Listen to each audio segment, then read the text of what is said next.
Hello friends, welcome back to Light Tutorials. So today in this lecture we'll learn the Matlab code for decimation. Okay. So first thing is, what do you mean by decimation? Okay. Decimation is reducing the sampling rate. Okay.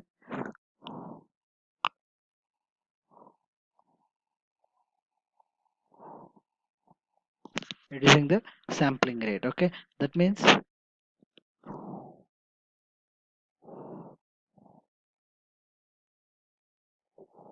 reducing the number of samples. Okay.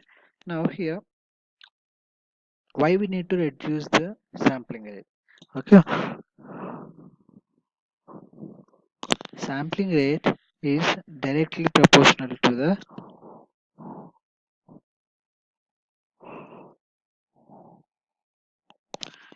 memory in DSP.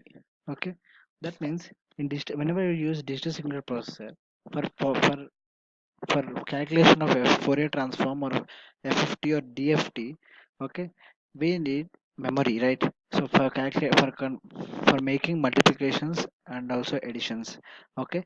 So why we need multiplications and additions is whenever you convolve two signals, they undergo addition and also multiplication. Okay, samples will be multiplied and they are added together to get a zeroth sample or 1th sample or like kth sample. Okay, whenever it comes to sampling rate, it is directly proportional to memory.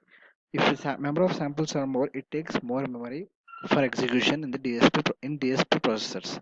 Okay, that is the reason why what we do is we reduce the samples. Okay, unwanted samples we see and we'll reduce it. Okay, so thereby what happens is the memory will be reduced and the processing speed will be more. Okay, now for reducing this sampling, okay, this downsample, it is also called downsampling. Okay, the precise word we use, it is called downsampling. We can also call it as decimation, but here why we are saying downsampling is we are reducing the number of samples in a given signal sequence. Okay, so here the important factor which plays a major role is we ask the user that how many samples will be there in your sequence. Okay, three vector,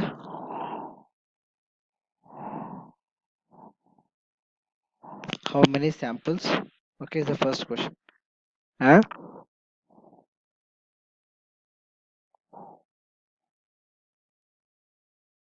sampling factor is the second question. Okay, these two things plays a major role. Okay, according to this the sampling will be done, and we also know that the important concept called Nyquist sampling. Nyquist sampling rate. Okay, what is this? This is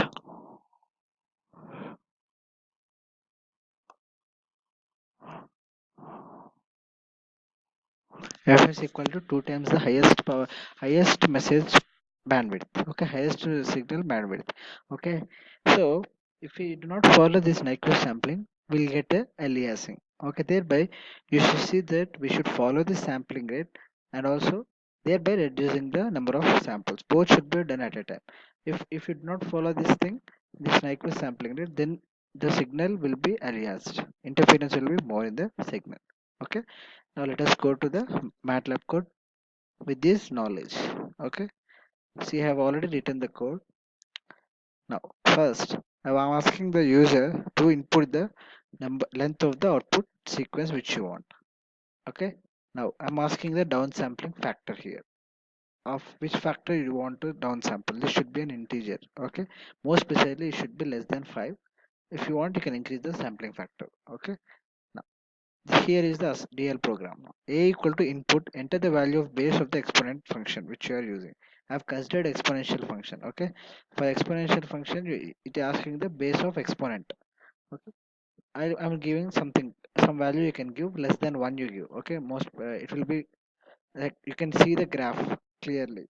Okay, consider an consider a value less than 1 always. Equal to 1 is also okay, but you cannot see the complete picture. So and n equal to 0 to n minus 1, m equal to 0 to n into m minus 1. Okay, these are the limits of small n and small n and small m. Okay, you'll understand why they are required. Okay, they are just from starting to end of the sample. That is called DFT, right? Whenever you're performing DFT, it is from 0 to n minus 1 samples. Total sample minus 1. Similarly, n into m minus 1 for m. Now I'm multiplying this input base function with the power of m. Okay, thereby getting some exponential signal here. Now, here I'm generating the downsampled signal for the same thing. Y equal to x of. That means x has certain samples here. I'm downsampling it with the ratio of 1 is to m is to length of x. Whatever length of x is there, okay, if you want to calculate here after doing this, we have the length of x with the width of m. I'm downsampling it. After downsampling it, I'm plotting it here. Okay, stem. Why it is stem, not plot? Plot is only used for continuous signals, but here it is discrete signal, right? So we need to go for a stem, not plot. So x label and y label, decimator input. Okay. Now again stem here. I'm plotting n value and with respect to y. Okay. Small y is this downsampled axis. Okay. Next x label samples in time p. Y label magnitude title downsampled output. Right. Now here generate the downsampled signal using the decimate function. Here I am decimating the signal. Okay. Here this is the keyword which is used for decimating. Decimate x. This is x comma m comma. I'm using FIR filter for decimation. Okay, FIR window. FIR finite impulse response window. So I'm placing FIR here. If you see a decimate keyword in the search function like this, see decimate. Okay,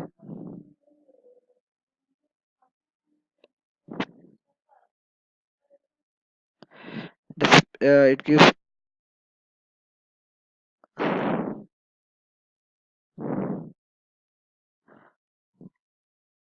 So we'll go with the decimate here. See, decimate has a function like this: y equal to decimate x comma r comma FIR. Okay, that means what it is doing here is it is decimating. If you give the order, it's okay. It takes the Chebyshev filter order. If not, you can mention it as a FIR filter. Use an order 30 FIR filter instead of Chebyshev IR filter. If you mention n here, then it takes a Chebyshev filter. If not that, it takes a greater than 13 FIR filter. That is 30 order Chebyshev filter. A decimate filters the input signals in only one direction. This technique conserves memory and is useful for working with the long sequences. Okay. Whenever it is of long sequences greater than 30 of samples, then it is useful, more useful. Okay, now let's get back to this. I'll run this code, then you'll understand. Okay, it is asking the length. I'll give it as 60. It is asking downsampling factor. Should I give it 4? It is asking a base exponent. I'll say 0.8. Okay, now press enter. See, now we'll see in detail each and every picture. Yeah, see, this is the decimator input. Okay, whatever we have plotted is in time and also in magnitude. Decimator input, and this is downsampled output. Okay, we have, see, if you see here, all the samples here are downsampled here. Only the frequencies time samples nearby the origin are there. Rest of all are well downsampled. Then at last the decimation function output. This is decimate function output. See, there are only few samples you can see up to 4. After that all are at the 0th value. Only these are the high magnitude samples here. Rest of all were decimated. Okay, so this is how we perform the decimate function here in Matlab. Okay, that's all for this video. If you like this video, share it and also subscribe to my channel for more videos. Thank you.